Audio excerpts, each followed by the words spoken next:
course. I thought they maybe would take their own map pick and then try and get things rolling there. But now it's game number 2. Gen.G has picked Battlefield of Eternity, and they go up against Fnatic. Currently 1-0 to Gen.G. My point from before that I wanted to signify was just this sort of this Kane priority, especially by the European regions. And a lot of teams here have vocalized the fact that they say Kane, yes, he's fantastic at initiating and staying while and listen and all the rest of it, but the saving potential isn't always going to be there for him, like other heroes can admit, right? And we were sort of wondering, okay, they have a composition that's looking to try and reset the fight, try and turn it onto Tracer, but Rich was running rings around them, and I think at that last play, like he's behind their own keep and just like, I'm going to break down that wall. Like, you are not, like, you're seeing Fnatic run out of their own base, like, please, we've had enough.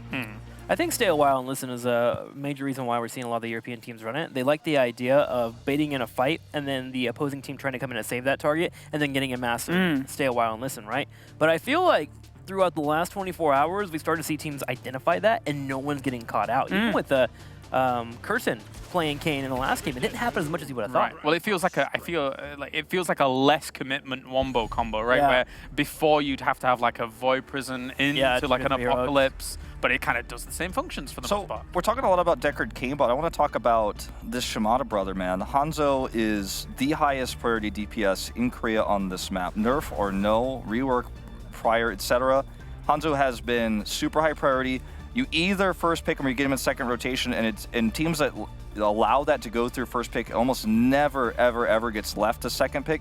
Fnatic is prioritizing Maiev, which leads me to believe they think they can win team fights on this map. The problem is that this battleground is objective based. It's not team fight based. You can win team fights to get the objective, but it's not how Korean teams play it. They will avoid fighting, they will burn it down, they will win via rotation, and to allow that Hanzo through, I think, is a massive mistake. And unlike a lot of the heroes that are there to burn down the Immortals, of course, Hanzo can do it from miles away and just keep avoiding. And insanely high speeds. Yeah, and I mean, like Greymane, as many have said, is not as desirable as he once was, and Valo is very much a case of either needing a double support or the Oriole, which on this map, once again, in my opinion, isn't a strong pick, right? And those are the go-to DPS if you're thinking of rushing down that Immortal. The Thrall this time makes a lot more sense to me, given that they're going to allow that Maiev to come across, and just sort of the intricate detail of how those two heroes synergize, but you can already see straight away from Fnatic, like, we need to team fight, we need to get just in your face, try and find that pick. If you're racing, as Wolf has mentioned,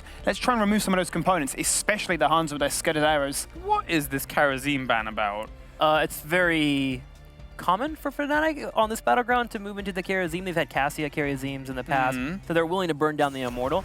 So it might be something that Gen.G's trying to keep an eye on. Also, they are willing to dive, find isolation, and do 7-sided strike combinations. This is literally a anti-dive ban. They don't want to have any more heroes that can dive in and just point-click kill Hanzo. And by the same note, this is why Fnatic is banning the Blaze. They want to dive. They want to get on top of this Hanzo. They want to kill him. So they don't want to have. They don't want to allow Fnatic to have, or sorry, Gen.G to have that protection. That's why the Blaze ban comes through. And what's terrifying about this is they've left open another race hero for Gen.G. They've left open Li Ming. And I know Li Ming's not powerful against Genji, but if you could set up a stalemate scenario on this battleground, you are so much in an advantageous position because you could just burn down the Immortal Hanzo Li Ming, avoid fights, repeatedly run away, peel away with the Johanna.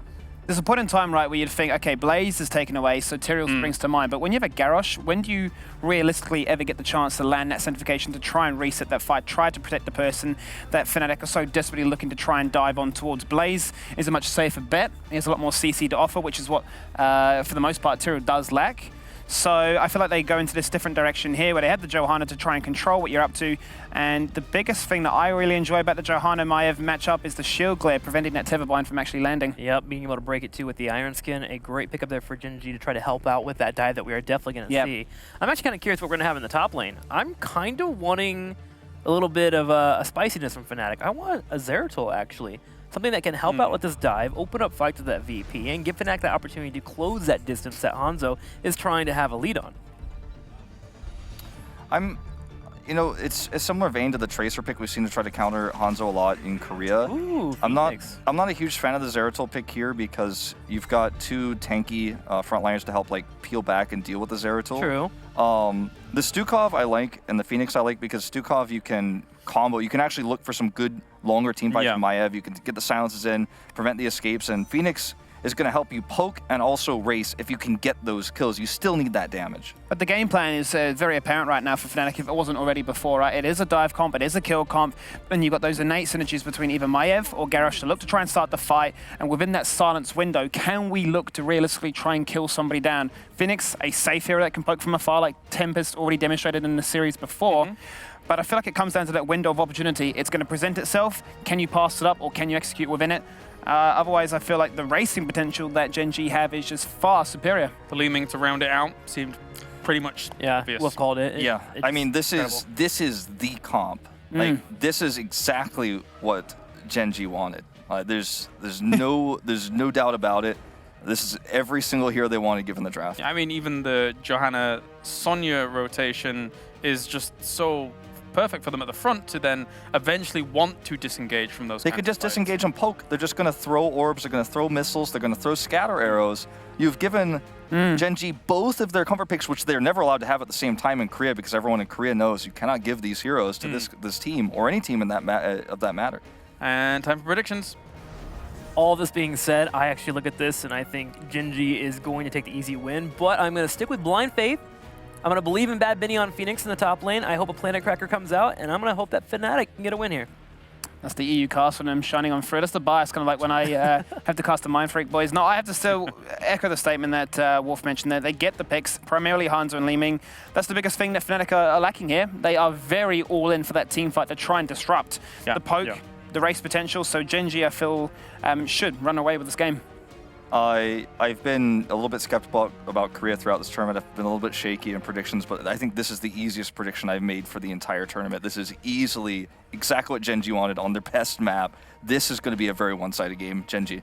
And I know I'm from Europe, but as a host, I'm impartial of such things. I'm going to have to go with Gen.G here, it seems. Yeah? Yeah, Trick? Great. So let's, let's see what Twitch thinks. Yeah.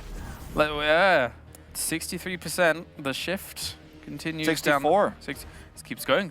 Can I get 65? 65. 65 here? No. No. It's not going to happen. No auctioneer for me. So let's check with our commentators. Guys, do you dislike my lack of faith in Europe? Or? Well, you're very impartial unless Dignitas plays. That didn't happen. No. At the same time, I have to say I trained Trick very well. Although I guarantee the minute the cameras go off and they give it to us, which we're about to take it, he's going to see like, I actually think Gen.G. Sorry. He's just doing it for the camera. Yeah. Not even I would have voted for everybody. Yeah. It's like, I got tricked that he votes for them, but not even I believe after the last game. Oh my god. All right, bye-bye. Bye. All right, Kaldor, we got Fnatic trying to see if they can take it back. Let's look at the upside. Can't get worse. I thought you were just going to say me. Only in private, jail. Only in private. Oh, Gen.G on here again, trying to remain perfect so far at the mid-season brawl here in the group stages, and it will have Rich on Hanzo, Sake on Malfurion, Kyocha on Sonya, Tist on Johanna, and Reset trying to do just that. And they are already B-stepping. I mean, can you blame them? Not really. To the right side, Fnatic trying to make this at least a tie. Mainigat is Maiev. We have Breeze on the front on Garrosh. Quacknix on Gen.G. And we have Smexio and Stukov and Bad Benny on a Phoenix in the off lane. We've talked a lot about Planet Cracker as a tool that you can use when you find yourself on the opposite side of the map to still contribute to a team fight. Might be something that comes into play in this game. But let's face it, Fnatic definitely has to step it up quite a bit. Well, I mean, look, Maiev does not get let through a lot of traps, right? Yeah. I mean, and so our visual eye test is extremely limited. But from what I've seen throughout a lot of the games, Mene is up there when it comes to respected Maiev players. And speaking of respected, nobody cares that they're taking down the well. I mean, this is one of the most annoying plays that you can make on this map. At least Quacknix is already at the beginning trying to give them a slight advantage here. So the fountain is taken down. Gen.G just accepts it. If you are going up against Gen.G, this is just one of those things that you eventually will have to deal with. Yeah, you just kind of concede it. You know, it's an interesting thing because right around the 2-minute 15, 2-minute 30 mark is when you start to prepare for the Immortal phase, and you go back and get your Siege or your Shaman camp. And it's generally one of those things that, depending on what hero you're on and the composition that you're running, you'll move over there. and you'll be like, all right, I'm just going to tap and re-engage. So maybe they're buying themselves a few precious seconds. Nice attempt here by Mane to go for the tether after the silence already forced Johanna in a bit of an awkward spot. But I have to say that Gen.G is actually doing a fairly good job here down at the bot lane. Great poke against the structures, an early grab on the tower, and that nets them an experienced lead. You know, it was interesting. We actually had a little look in up at that top lane. Phoenix does incredibly well in the solo lane, so much so that Bad Benny was giving Kyocha fits on that Sonya. Yeah. We'll see if that continues to evolve as well. It's one of those things with Phoenix. I mean, he has a shield mechanic that is fantastic on any kind of solo lane. You have the wave clear as well. And of course, if as a ranged hero you go up against Sonya, then you definitely have the upper hand. So Benny is pushing that lane in heavily right now. Breeze getting the toss over. But getting back to safety is going to be Reset, who a little bit low on mana. Again, we're about 50 seconds out from the first Immortal phase, so seeing how these teams approach this, as you can see Gen.G already preparing to go back, and now, see, it looks like Breeze might go and try and sniff this out, see if they might get an early invade. I mean, this is one way. I mean, Hanzo's power spike is really 4 and 7 on this battleground. Li Ming kind of the same thing as well, so this is a very interesting approach. Yeah, Breeze immediately sniffed out though, so Gen.G definitely paying attention here, and they're trying to go for Breeze, and they are very likely to get that kill. Reset wants it. Breeze is dodging all he can, but eventually the combo lands and down he goes. Garrosh down. First blood goes once again to the Koreans. I feel like right now, Fnatic, they're going to have to go back unless they've got something else in mind. I mean, since the changes, though, to the battleground, obviously, this is defensible in the bottom because the Immortal that Gen.G will be approaching will be in the bot lane. Makes it a little bit easier to defend these in the first phase. We'll see how this plays out as Mene dodging the root there, vaulting up for just a brief moment. Now Gen.G starting to move towards the Immortal. There's a lot of pressure on Mene. There's really always the attempt of Gen.G to lock him down, but with his trade with the Vault of the Wardens, he's able to escape most of these situations so far. But once more, we have here in the early game, the Koreans moving straight for the objective, and that's where Fnatic on the last map struggled so much. It snowballed out of their control, and Fnatic is now desperately fighting for this one, even though they already find themselves behind an experience. Scatter Arrow is ripping Benny apart. We're going to see if they can continue to follow up. He hasn't been able to get his shield back just yet. Fnatic, though, trying to be the aggressor as well, but Rich, the entire time, he's always out for blood here, Kaldor. Yeah, right now, Gen.G is going to hit level 6 just a bit quicker. Small stat advantage for them. Fnatic also with the counter damage now against Gen.G's Immortal. And still, good potential damage here from Gen.G as they're always poking in. But I must say, Fnatic also had a lot of pressure on Li Ming and Hanzo in that last fight, so they're also looking for an opportunity for an easy kill. Keeps them honest. You can see the natural agility was used there, so they know that's on a timer. As you can see, sniffing out, seeing if they can find Rich on the other side. The big problem is, of course, that when it comes to Immortal pressure, Gen.G's composition is just far superior. Yeah, especially level 7. You do not want to let level 7 come in the middle of this because it'll just be terrible to come back. And nice toss into the stun there, into the root. That is a fantastic play by Breeze, and they are looking to get the kill, and that is so close to first blood. Kyocha somehow lives there. Unbelievable that he's able to survive. That was a perfect combo. It was so well played. Even the tether back into the silence. But then we actually see Sonya survive there. But they're still trying to go for another kill, and this time it's Rich they're going for, and they take him down. They counter kill again against Smexy, but Kyocha falls. Fnatic with the double kill, opening the game up with a bang. That is just one way to do it. You die on your shield and you do it in action. And right now, Fnatic still fighting. However, only 978 health left on this Immortal. One way to make sure they can't do damage is to get a kill, and that is another takedown as Li Ming falls. Body block into the silence. That was beautiful. Li Ming was so close of actually escaping there, but then the body blocks come in, keep inside, and another kill. Johanna goes down. It's open season on Gen.G. It's one way to handle this, but there is no doubt about it. Gen.G, with level 7 now on Hanzo, you know, the defenses, if Fnatic can continue to do this and just be aggressive, walk in and Breeze, the toss, the stuns, the silences, I mean, we might be eating our words, especially those on the analyst desk, on how they felt Gen.G's chances are. I mean, Trixler, of course, with his faith into the European meta, immediately identified that on this map, Fnatic, with this particular draft, has very good chances. That's where that European caster analysis experience and knowledge comes to fruition. But, well, we're not quite there yet. Gen.G is still the ones who are pressuring this. Mane with a tether, and Tis says, you know what? You don't have any hit points, dude. You can tether me all the way, and I'm gonna kill you.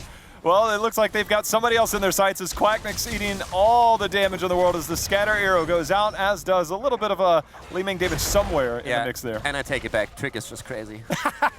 So quickly to turn there, and now the Immortal has fallen. Phoenix has tried to hold the bot lane against the Sonya, but we're looking at about a 1-level lead here for Gen.G. Should be enough time to get level 10 before the next Immortal phase, and Fnatic will continue to try and make it work. Now, with the kills that Fnatic got around the Immortal phase, Gen.G of course still got the objective, but it's impressive to me still that they were able to take an entire fort down. Considering that they still had to run heroes from the Nexus all the way over to the top right, that was pretty well done here. Fnatic with a defense attempt, but you can really tell that they are in a bit of an odd spot where, yes, they have a composition that can net them a lot of kills if they play their cards right and chain those abilities up with a Garrosh throw into the silence. But a big problem is they do not have that poke potential. And that's a huge problem around the Immortal and also when Gen.G pushes. At this point, though, they're trying to go for another kill. And I think right now they basically almost, if there was another minion wave here, we might see Gen.G try and push forward. That minion wave plus everything else that's going on here, they might be able to soak 10 and siege up on this, maybe dive past it, unless Breeze is willing to try and force that fight beforehand.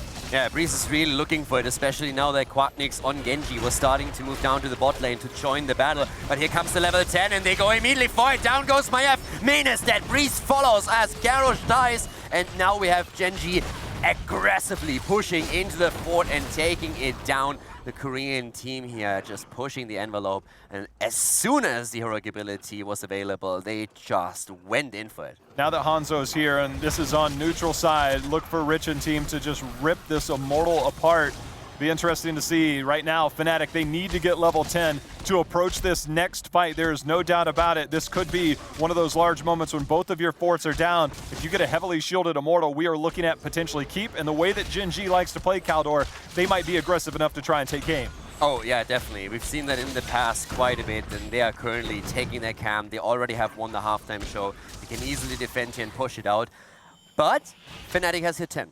So at least at this point, Fnatic can try and maybe make some plays here. If they are able to get a few kills, then they could now slowly start to take a bit of an edge, since now death timers are, of course, increasing, so that it would make those a bit more meaningful. They also have the fact that this is on a very good side defensively. They will have to deal with that Shaman camp. The minute that shows, Gen.G can walk forward and get a little bit of extra poke, and the value that they get out of their poke on the side of Gen.G is quite significant because that Li Ming and that Hanzo is insane. They identified Phoenix showed on the bottom, and now they walk right in. Yeah, Gen.G immediately is starting to pressure. Breeze with another hit here, but can't go for the flip, and Rich is still just poking away.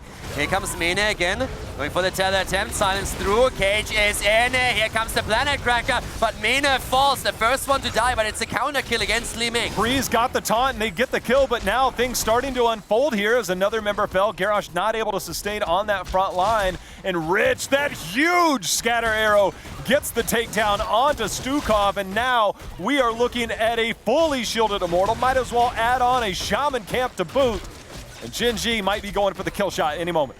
Rumor has it that Rich took extra geometry lessons once that Hanzo was released, and you can see it really helped him. Great hit against Stukov, and another kill confirmed. Gen.G on their way to level 13.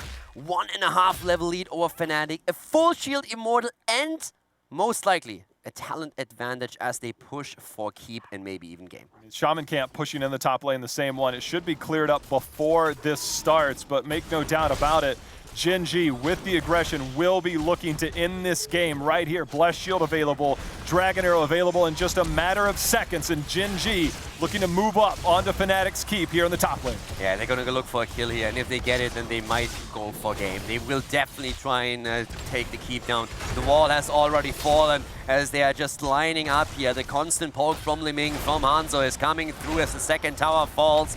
Mena needs to be careful. In they go. Hanzo's arrow to initiate the entire potential slaughter here. Tranquility being used. Asaka is keeping his boys alive, and they're pushing aggressively past the keep. Immortal shield starting to fall now, moving into melee range, making for an easier defense, but still with that talent tier advantage. Their big initiations between that Dragon Arrow and Blessed Shield are both down, so they'll have to do this softly. They can't aggress too far, too strong, but Tist going in, looking to see if they can end it right now, Caldor. Fnatic at this point is throwing everything against Gen.G, but it's Garrosh who dies first. Killjoy is low, but Quacknix cannot get the kill, and the shields are falling on the core as Gen.G is moving in. They want the quick 2-0, and they're likely to get it. 75% right now. Gen.G still holding strong. Garrosh 10 seconds away. Quacknix cannot die here. Nice Calamity putting the damage on. You can see the players are focused. 50% and falling. Benny trying to defend, but the wave of force gets the knockdown. Benny is down, smacks him with a shot attempt, but it fails, and Joja now is full on the core with Sonya hammering away, slamming away, reset, jumping over, unleashing another combo. The ice block keeping Saka alive as they take down the core and obliterate Fnatic with 10 kills to 6 in game number 2.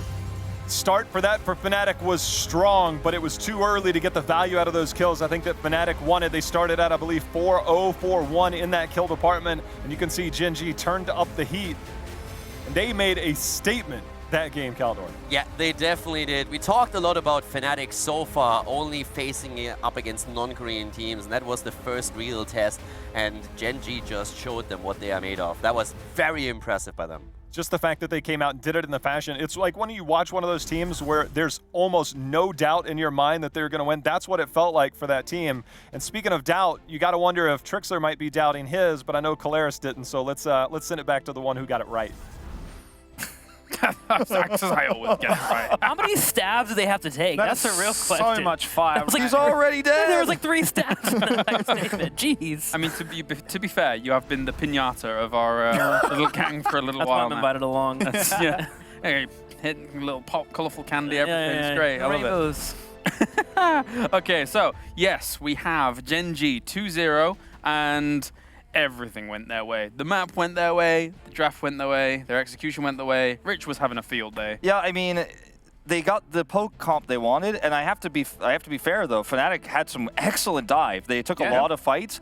The problem is when you're fighting against this comp, you're always at disadvantage trying to dive because they have a positional advantage. They're poking. That's how it works, right? You have the Immortal kind of on your side. You're poking at it. They have to come in deep. So even though we saw a lot of trades, by the time the trades were over, they could still poke down and finish the objective. It's a comp that focuses on the objective and not team fighting. What do you have for us, Wolf? So I just have a replay. I want to talk about actually one thing really quick. So let's pause it for just a second because I want to highlight a few things. Notice where Kyocha is right now. He's actually going to stop a flank from coming through. But the more important thing I want to focus right now is this right here. So notice the levels that we have. Everyone knows the tenet. Don't fight if your opponent has heroic talent tiers. Fnatic gets a little bit antsy. As we roll it forward here, we're going to notice that Kyocha blocks out the rotation down here from Gen.G, but in the bottom we're seeing a big commitment in here from these members right now on the side of Fnatic. Mene goes in, pause it. Look at where Mene is, and look at this. Uh-oh, we're in trouble. Gen.G got blocked out. Look at the minimap down here. He's already headed back up to get 10 because he knows this fight's over. It's not going to happen. As we roll it forward, you're going to see an arrow come through here from Rich. It's going to connect. Look at this. Ooh, boom. Okay, double stun. And the end of the fight is here. Blessed Shield coming in to follow up, and this fight is over. You cannot underestimate what level 10s can do for you. Kyocha blocks out the rotation over there from the Gen.G, and, you know, Genji's going top. He's having a bad time because they don't have 10. He's like, oh, God, we got to go soak for 10. We didn't have that. And just an overextension. They're just not respecting the fact that level 10 was available. Can we get more sound effects from you next time you do these things? Maybe. I don't do replays that often, so. That's how the arrow limited time only. Okay, I see. Well, let's head over to Heku, of course. Heku, how did you enjoy